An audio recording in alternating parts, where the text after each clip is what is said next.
अस्सलाम वालेकुम। पैरासिम्पैथोमिमेटिक्स हमने स्टार्ट किया था पिछले लेक्चर में फार्माकोलॉजी के, तो आज हम पैरासिम्पैथोमिमेटिक्स को कंप्लीट करेंगे। पैरासिम्पैथोमिमेटिक्स की मैंने आप लोगों को क्लासिफिकेशंस बताई थी कि इसकी 3 क्लासिफिकेशंस हैं, डायरेक्ट, इनडायरेक्ट एंड मिक्स्ड। ठीक है, तो डायरेक्ट में हमारे पास आ रहे थे जो कि मस्क्रीनिक, निकोटीनिक दोनों के ऊपर मस्क्रीनिक निकोटीनिक रिसेप्टर्स के ऊपर जो काम करेंगे, एक्ट करेंगे ड्रग्स, उनको हम कहते हैं। उनमें फिर हमने क्लासिफिकेशंस देखी थी कि कोलाइडल्स होते हैं, ठीक है, जिसमें हमारे पास मस्क्रीन है, पाइलोकार्पिन वगैरह जो दोनों के ऊपर एक्ट करते हैं, यानी जो नॉन सेलेक्टिव हैं हमारे पास, उनमें हमने देखे थे कि एसिटाइल कोलिन एंड कार्बाकोल थे। ठीक है, तो अब हमारे पास जो उसके बाद हमने कई सारी चीज़ें देखी थी कि उनके इफ़ेक्ट्स थे डिफरेंट बॉडी के सिस्टम्स के ऊपर। ठीक है, तो जिस तरह हम उनके जो इफ़ेक्ट्स हैं वो डिफरेंट बॉडी के पार्ट्स के ऊपर इस वजह से हैं बिकॉज कि उनके रिसेप्टर्स जो है ना वो उन डिफरेंट बॉडी पार्ट्स के अंदर प्रेजेंट हैं। लाइक जीआईटी के अंदर जो है M3 रिसेप्टर्स जो हैं वो कॉन्ट्रैक्शन करा रहे थे, पेरिस्टाल्सिस हो रही थी। ठीक है, उसके बाद सलाइवरी ग्लैंड में मस्क्रीनिक रिसेप्टर्स हैं M3, उनकी वजह से सलाइवा सिक्रीट हो रहा है। इसी तरह हमारे पास जो है ब्लैडर है, उसका डिट्रूसर मसल है, उसमें M3 रिसेप्टर्स हैं, वो कॉन्ट्रैक्शन करवाता है ब्लैडर की ताकि यूरिनेशन हो सके। इसी तरह जो है M3 रिसेप्टर्स हैं वो GIT में प्रेजेंट हैं, वो कॉन्ट्रैक्ट कराते हैं रेक्टम वगैरह को, बावल्स को, जिसकी वजह से डिफिकेशन होती है। इसी तरह हमारे पास जो हमारा हार्ट है, लेकिन उसके अंदर M2 रिसेप्टर्स हैं in the blood vessels as well as M2 receptors in the heart. M2 receptors जो होते हैं उनकी वजह से जो है रिलैक्सेशन ऑफ हार्ट होती है। ठीक है, हार्ट बीट कम होती है, हार्ट रेट कम होता है, कंडक्शन वेलोसिटी कम होती है। ठीक है, क्योंकि M2 रिसेप्टर्स जो होते हैं वो GI कपल्ड हैं। ठीक है, GI कपल्ड जो होते हैं वो साइक्लिक AMP के लेवल को बॉडी में काम करते हैं, और GI जो होता है साइक्लिक AMP को जब लेवल को कम करेगा तो साइक्लिक AMP कम होने की वजह से मायोसिन लाइट चेन काइनेज की फॉस्फोराइलेशन नहीं होती और मायोसिन एक्टिन के साथ कम्बिनेशन नहीं बनाती, जिसकी वजह से कॉन्ट्रैक्टिलिटी नहीं हो रही थी। इसके अलावा हमने देखा था कि कोई सारे ऑर्गन्स हैं उनके अंदर पैरासिम्पैथेटिक नर्वस सिस्टम डोमिनेंट है, कई सारे ऑर्गन्स हैं जिनके अंदर सिंपैथेटिक नर्वस सिस्टम डोमिनेंट है। पैरासिम्पैथेटिक में हमारे पास हार्ट है, सलाइवरी ग्लैंड है, आई है, आइरिस है, एक्सेट्रा। सिंपैथेटिक में हमारे पास आर्ट्रियोल्स हैं, वेन्स हैं एंड स्वेट ग्लैंड है। अब हम लोग देखें, उसके अलावा हमने कई सारे उनके क्लिनिकल फार्माकोलॉजिकल यूजेस भी देखे थे ड्रग्स के, लाइक बिथैनिकॉल देखा था कि वो यूज़ होता है for bladder atony, pilocarpine for glaucoma etcetera. ठीक है, तो अब हमारे पास जो बाकी चीज़ें रह गई थी ना, उसमें हम लोग रह गए थे एसिटाइलकोलिनेस्टरेज इनहिबिटर्स के इफ़ेक्ट्स। तो एसिटाइलकोलिनेस्टरेज इनहिबिटर्स के जो इफ़ेक्ट्स हैं और कुछ जो चीज़ें बाकी पिछले लेक्चर की भी रह गई थी वो हम आज कंप्लीट कर लेंगे। आज का टॉपिक जो है वो शुरू हो रहा है from effects on physiological system. Effects on physiological system में डिफरेंट ड्रग्स के जो इफ़ेक्ट्स हैं हमारी बॉडी के जो नॉर्मल सिस्टम्स हैं उनके ऊपर आएगा। ठीक है, तो हमारे पास जो पहला सिस्टम है वो हमारे पास आती है हम आई। ठीक है, तो आई के अंदर कौन से रिसेप्टर्स हैं हमारे पास? M3 रिसेप्टर्स हैं, major receptor in the pupil of the eye, iris, हर जगह पे जो मेजर रिसेप्टर पाए जाते हैं वो M3 रिसेप्टर्स हैं। M3 रिसेप्टर्स जो होते हैं वो कॉन्ट्रैक्शन ऑफ द पीपल कराते हैं, पीपल कॉन्स्ट्रिक्ट हो जाता है, जिसकी वजह से हो जाती है मियोसिस। इसी तरह जो है मस्क्रीनिक रिसेप्टर्स जो होते हैं M3 रिसेप्टर्स सिलियरी मसल में होते हैं, जिसको वो कॉन्ट्रैक्ट करवा देते हैं। सिवियर कॉन्ट्रैक्शन होने की वजह से साइक्लोस्पाज्म हो जाता है, यानी सिलियरी मसल एक जगह पर फिक्स्ड हो जाते हैं, एक ही जगह पे कॉन्ट्रैक्ट हो जाते हैं। इसी तरह आगे देखें, eye fixed for near vision, miosis हो जाएगी, सिलियरी मसल उसी जगह पे कॉन्ट्रैक्ट हो जाएंगे, उसी जगह पे रुक जाएंगे, तो हमारी जो आइज़ होंगी वो फिक्स्ड हो जाएंगी कि हम सिर्फ और सिर्फ करीब की चीज़ें जो होंगी वो देख सकेंगे। इसके अलावा हमारे पास है डिक्रीज़ इन इंट्राओकुलर प्रेशर। डिक्रीज़ इन इंट्राओकुलर प्रेशर मैंने पहले भी बताया था कि क्यों होता है कि जो मस्क्रीनिक रिसेप्टर्स हैं वो M3 रिसेप्टर्स सिलियरी मसल में प्रेजेंट होते हैं। M3 रिसेप्टर्स सिलियरी मसल को कॉन्ट्रैक्ट करवा देते हैं। सिलियरी मसल की कॉन्ट्रैक्शन होने की वजह से ट्यूबरकुलर मैशवर्क जो होता है वो ओपन हो जाता है। जब ट्यूबरकुलर मैशवर्क ओपन हो जाता है ना, तो जो आई के अंदर एक्सेस फ्लूइड होता है जिसे हम एक्वस ह्यूमर कहते हैं, वो उस ट्यूबरकुलर मैशवर्क के थ्रू जो है किनाल और स्केल्म से निकल जाता है बॉडी से। ये हमारे पास डायग्राम है। ठीक है, ये हमारे पास देखें sphincter muscles of iris M3 receptors होंगे, डायलेटर मसल में हमारे पास अल्फ़ा रिसेप्टर्स नज़र आ रही हैं। सिलरी एपिथेलियम में बीटा रिसेप्टर्स हैं। सिलरी मसल में ये रेड कलर का हमारे पास मसल है, इसमें हमारे पास मस्करीनिक रिसेप्टर्स हैं। ठीक है, तो सिलरी मसल की कॉन्ट्रैक्शन होती है under the action of muscarinic drugs, ठीक है, लाइक पाइलोकार्पिन। पाइलोकार्पिन M3 के ऊपर एक्ट करके सिलरी मसल को कर देगी कॉन्ट्रैक्ट। सिलरी मसल के कॉन्ट्रैक्शन होने की वजह से जो ट्यूबरकुलर मैश वर्क है स्क्लेरा के ऊपर, ये जो आपको नज़र आ रहा है जाली की फॉर्म में, ये ओपन हो जाता है। इसकी ओपन होने की वजह से जो एक्स्ट्रा फ्लूइड होता है ना हमारी आई के अंदर, वो निकल जाता है। ये जो एरो नज़र आ रही है पूरी की पूरी ब्लू, इस मैशवर्क के थ्रू ये किनाल ऑफ कैल्म जो कि एक ब्लू कलर का सर्कल नज़र आ रहा है, इसके अंदर से सारा का सारा फ्लूइड निकल जाता है और बाकी बॉडी की वेन्स के साथ जाके मिल जाता है। इसी तरह कंजक्टाइवल हाइपरीमिया कॉज करा देते हैं मस्करीनिक रिसेप्टर्स, ठीक है, क्योंकि M2 रिसेप्टर्स जो होते हैं वो ब्लड वेसल्स को डायलेट करा देते हैं, तो ब्लड फ्लो जो होता है इंक्रीज़ हो जाता है, लेकिन ब्लड प्रेशर जो होगा वो कम हो जाएगा।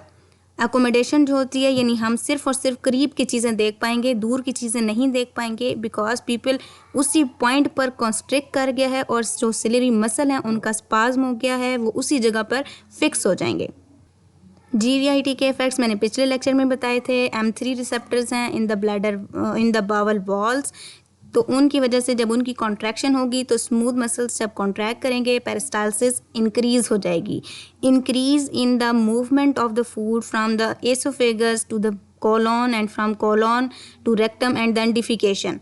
तो पैरासिम्पैथेटिक इफेक्ट के अंडर डिफिकेशन जो होती है वो ज़्यादा होती है।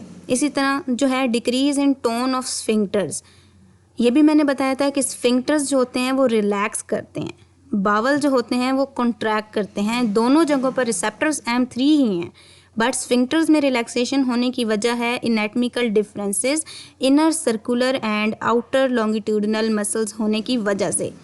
जी increase in secretion of GIT, salivary gland parasympathetic nervous system dominant होता है सलाइवरी ग्लैंड में।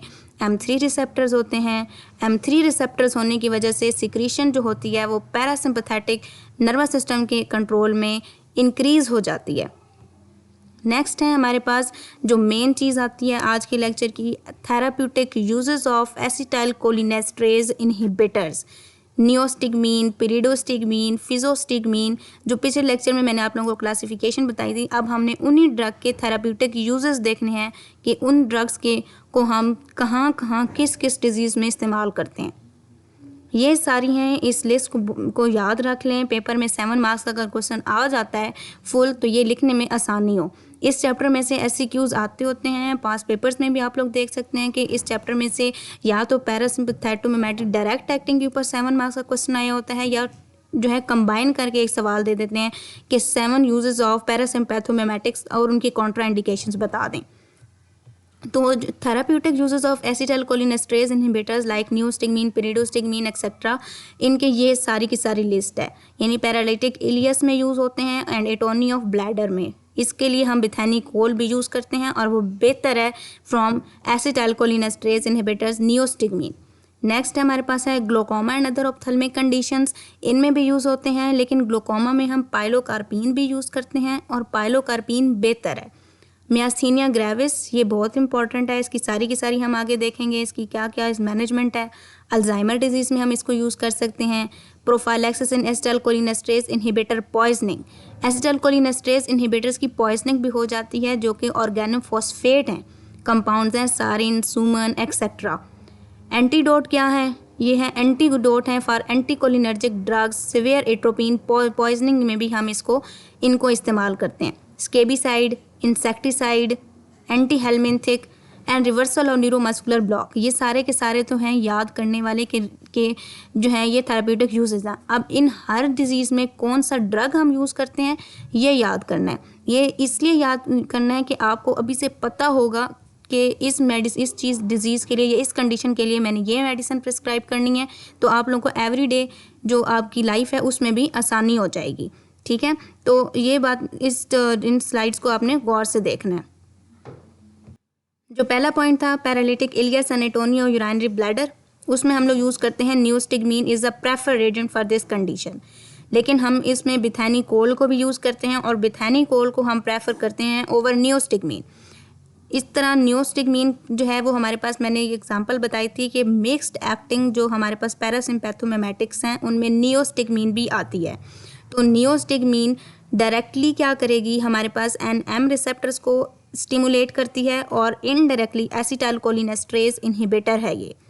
ग्लूकोमा जो है उसमें हम यूज़ करते हैं इन एसिटाइलकोलिनेस्टरेज इनहिबिटर्स को, लेकिन जो इस कंडीशन के लिए प्रेफर्ड ड्रग है ओपन एंगल ग्लूकोमा के लिए, मैंने पहले भी बताया था, इट इज़ पाइलोकार्पिन। और 2020 का जो पेपर आया है उसमें भी ये क्वेश्चन आया हुआ था, 1 मार्क का था ये, कि drug of choice for open angle glaucoma क्या है, दैट इज़ पाइलोकार्पिन। कैसे काम करना है इन्होंने, बाय सिलरी मसल कॉन्ट्रैक्शन। पहले मैंने पिछली डायग्राम में दिखाया, सिलरी मसल की कॉन्ट्रैक्शन होगी, ट्यूबरकुलर मैशवर्क ओपन होगा। ट्यूबरकुलर मैशवर्क ओपन होने की वजह से क्या होगा कि एक्वस ह्यूमर जो होगा वो इजीली फ्लो कर पाएगा फ्रॉम ट्यूबरकुलर मैशवर्क। ये देखें, सिलरी मसल की कॉन्ट्रैक्शन होनी है, ये M3 रिसेप्टर्स के under. Pilocarpine, let's say pilocarpine ciliary muscle की कॉन्ट्रैक्शन करवाएगा।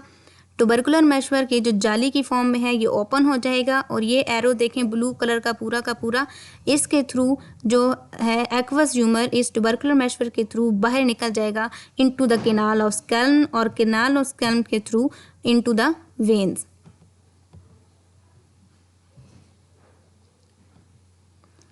मियास्थीनिया ग्रेविस, मियास्थीनिया ग्रेविस बहुत इंपॉर्टेंट इसकी ये चीज़ है, इसकी मैनेजमेंट अच्छे से पता होनी चाहिए।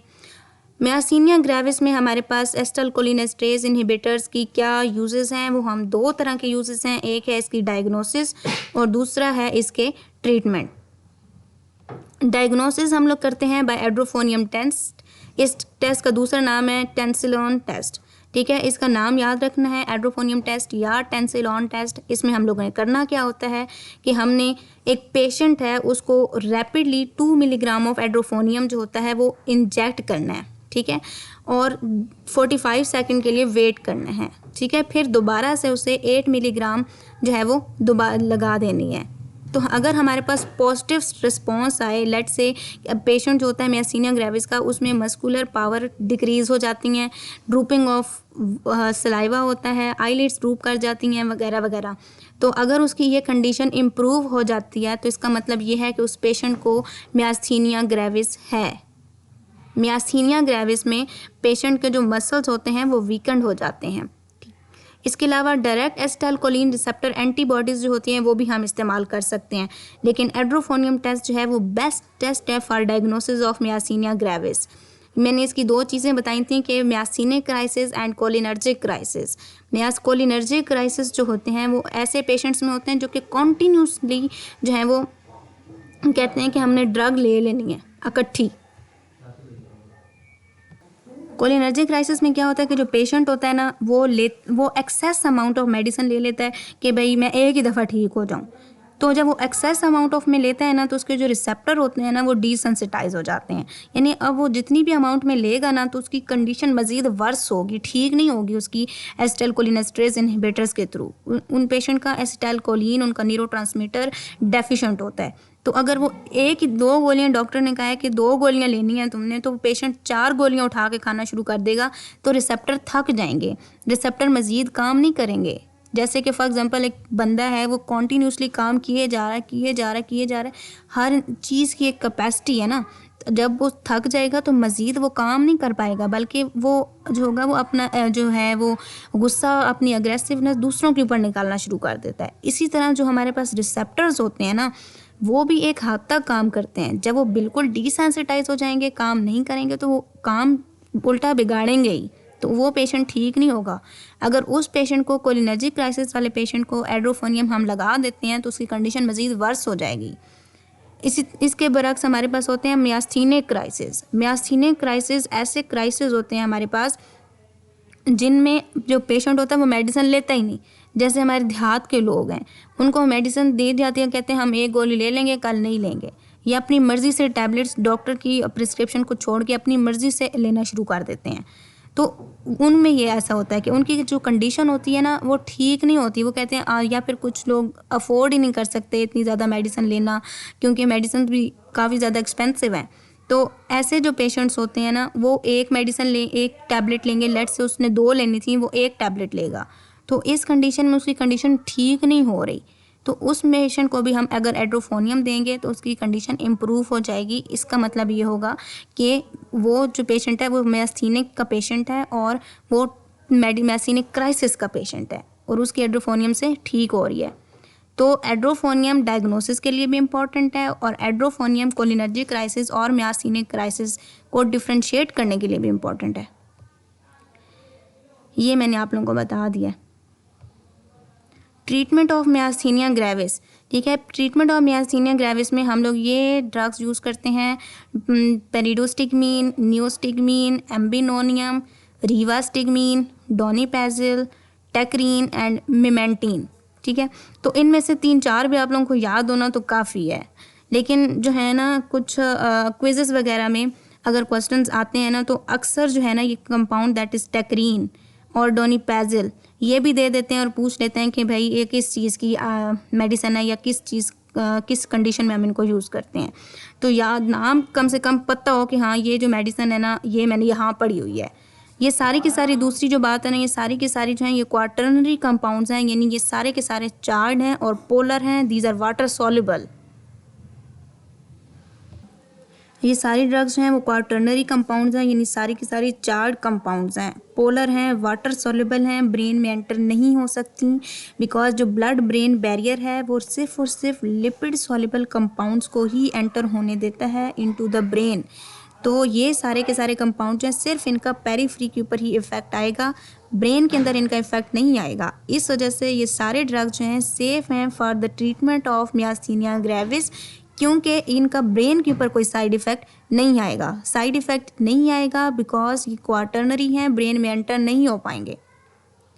Y physostigmine can not be given in the myasthenic patients, वही reason, physostigmine it is a quaternary, it is a tertiary amine, sorry, it is a tertiary amine and tertiary amine are polar compounds and they can enter into the brain।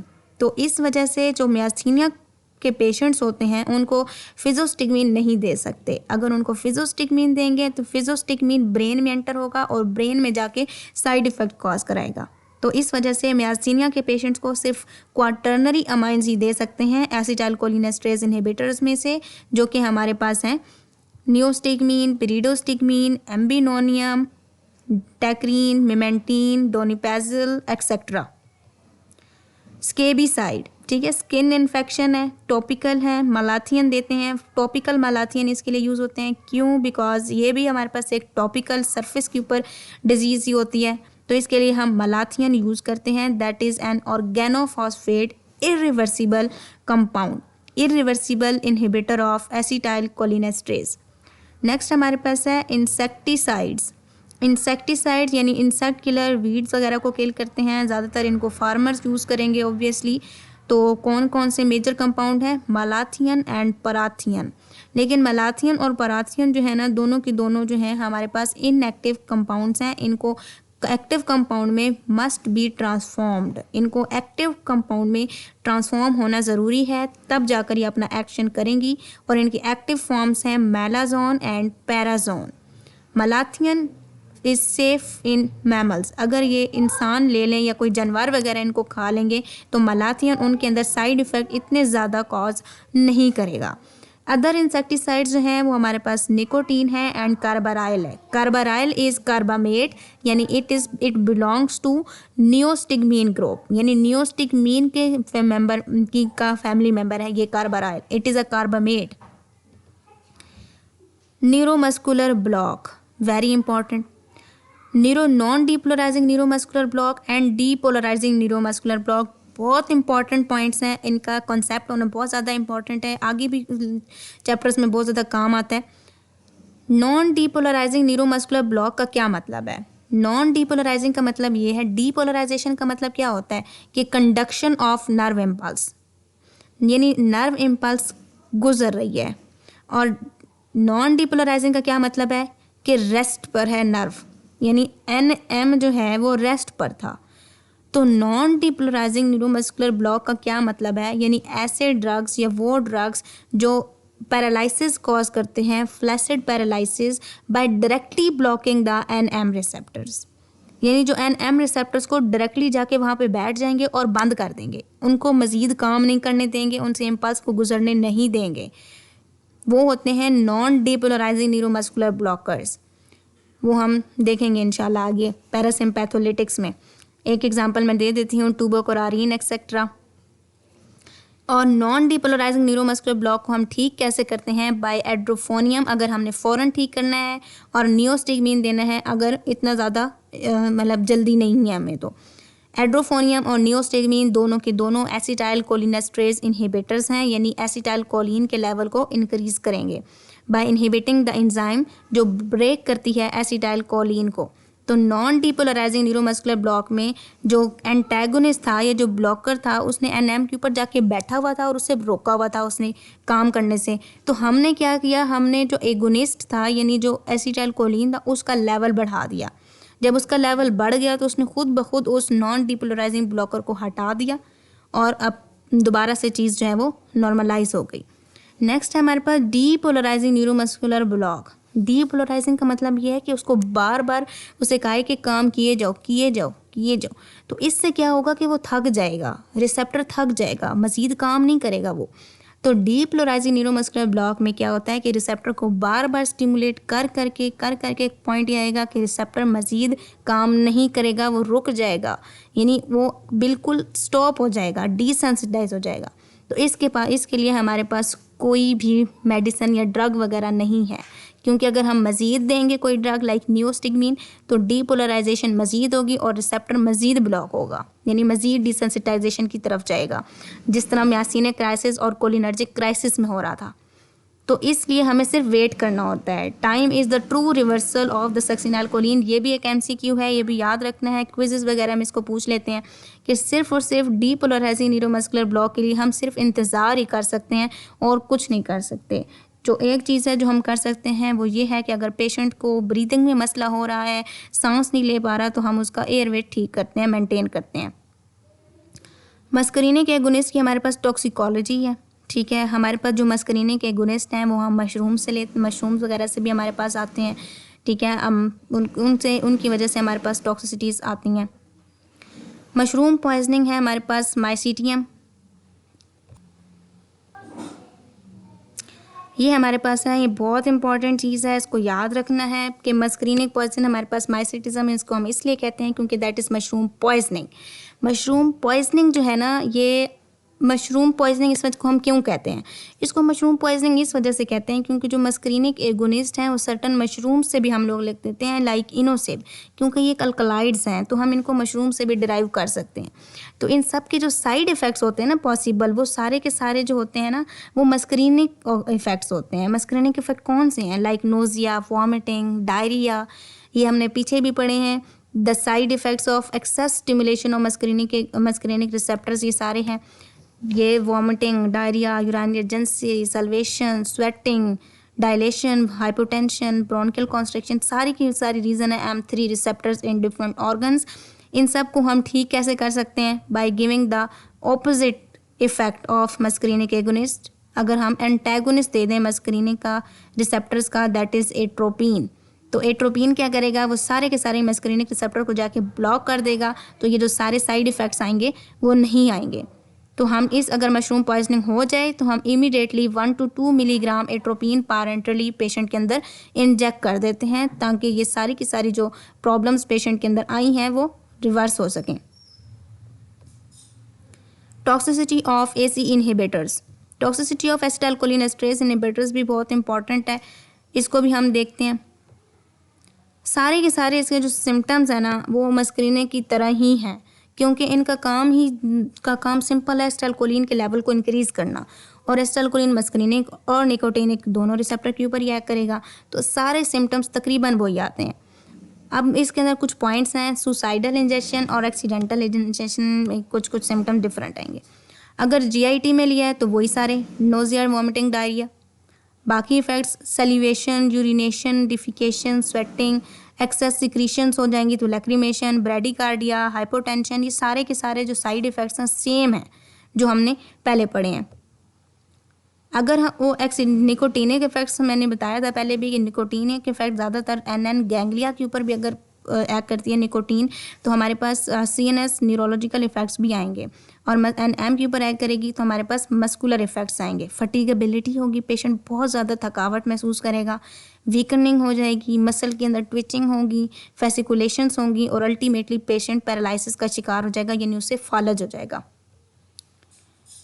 अगर lipid soluble है, अगर compound lipid soluble है यानी tertiary amine है, तो क्या होगा कि वो blood brain barrier BBB blood brain barrier इसको क्रॉस करके ब्रेन में चला जाएगा और ब्रेन में जाने की वजह से उसके अंदर न्यूरोलॉजिकल सिम्टम्स आएंगे और साइकोटिक सिम्टम्स आएंगे like confusion, ataxia, slurred speech यानी उसकी स्पीच इनकोहेरेंट होगी, loss of reflexes, convulsions, coma और फिर अल्टीमेटली रेस्पिरेटरी पैरालिसिस होने की वजह से पेशेंट की डेथ हो जाएगी।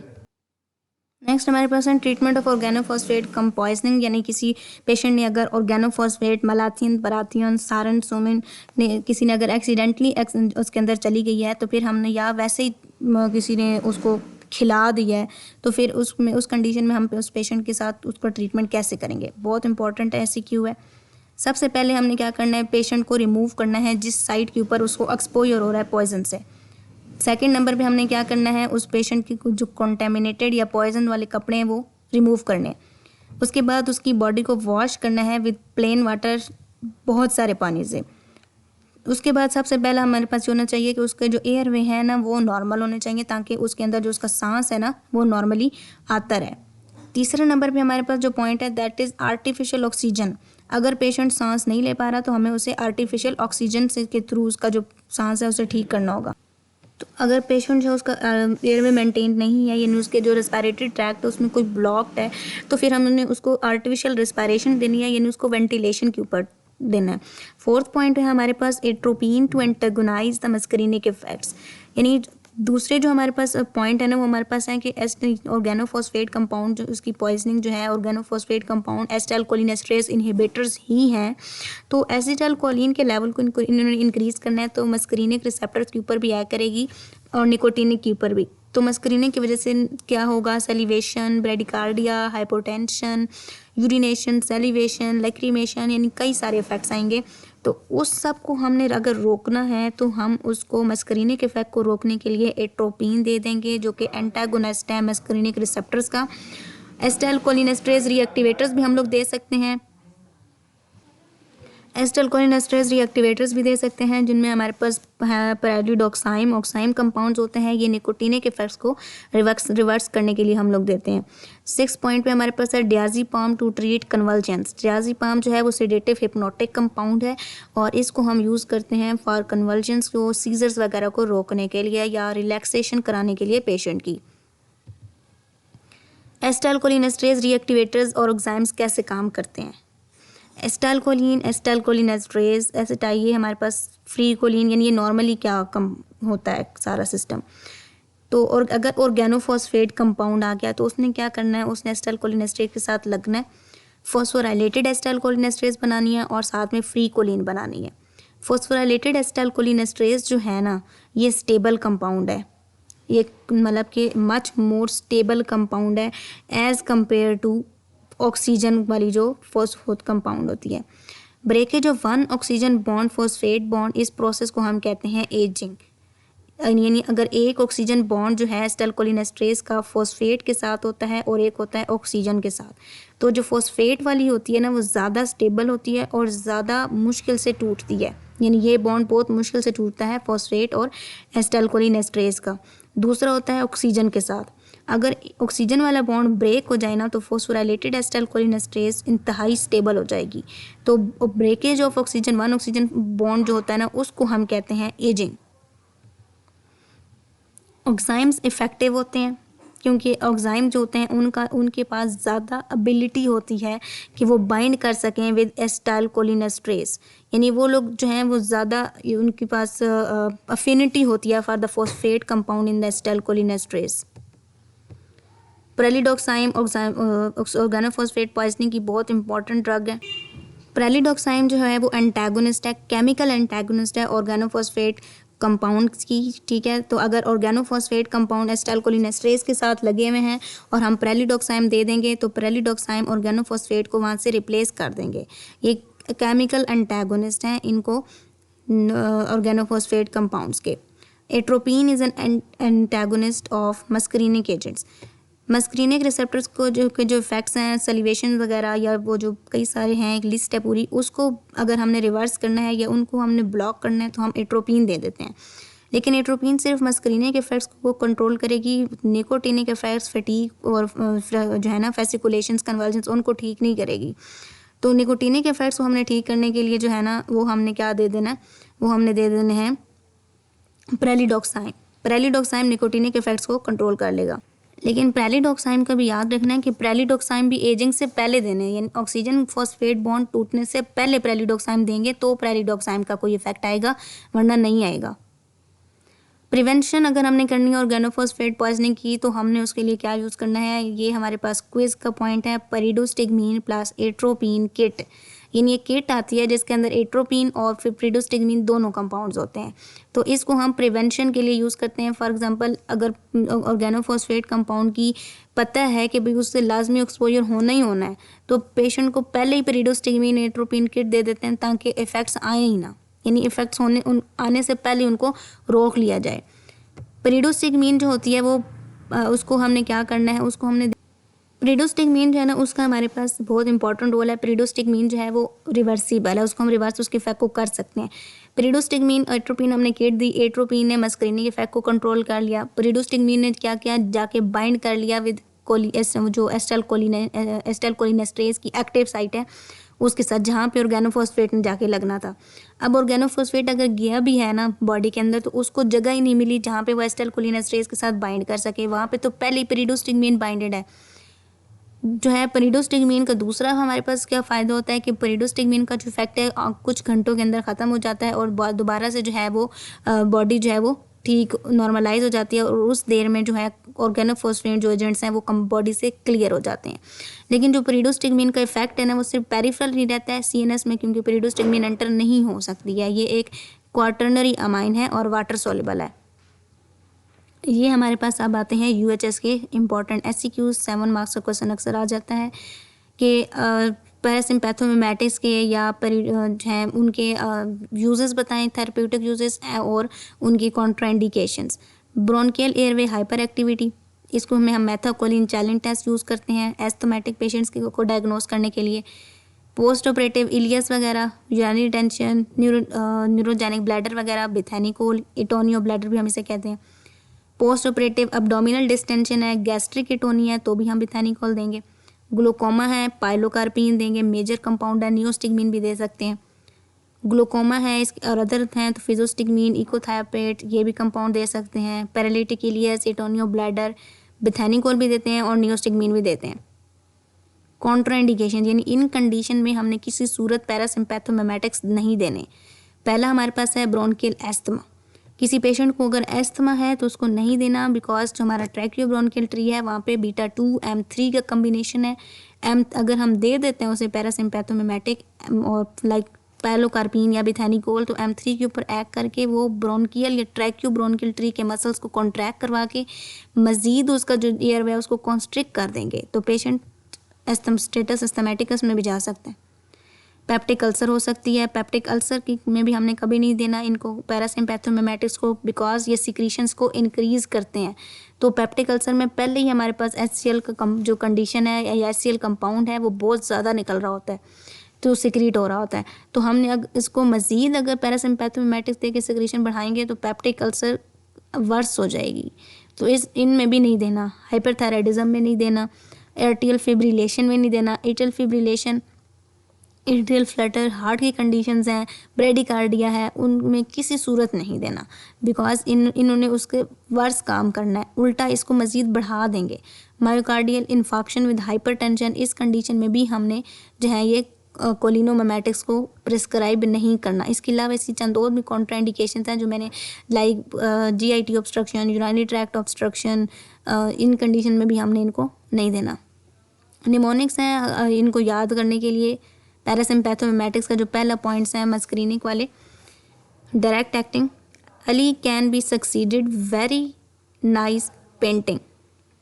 Ali that stand for acetylcholine, can carbachol, B bethanyl, succeeded succinylcholine, very varenicline, nice nicotine, painting pilocarpine. ये कुछ तरीका है, एक पॉइंट एक तरीका है जिसके थ्रू जो है ये कंपाउंड्स को याद करना ईजी है। Data direct acting muscarinic agonists और direct acting parasympathomimetics, not only muscarinic, nicotinic भी हैं, varenicline, nicotine etcetera. Thank you. हमारा पैरासिम्पैथोमिमेटिक्स का लेक्चर कंप्लीट हो गया है। उम्मीद है आप लोगों को समझ आ गई होगी। लेक्चर आपको पसंद आया तो इसको लाइक ज़रूर करना है और चैनल को सब्सक्राइब भी लाजमी करें।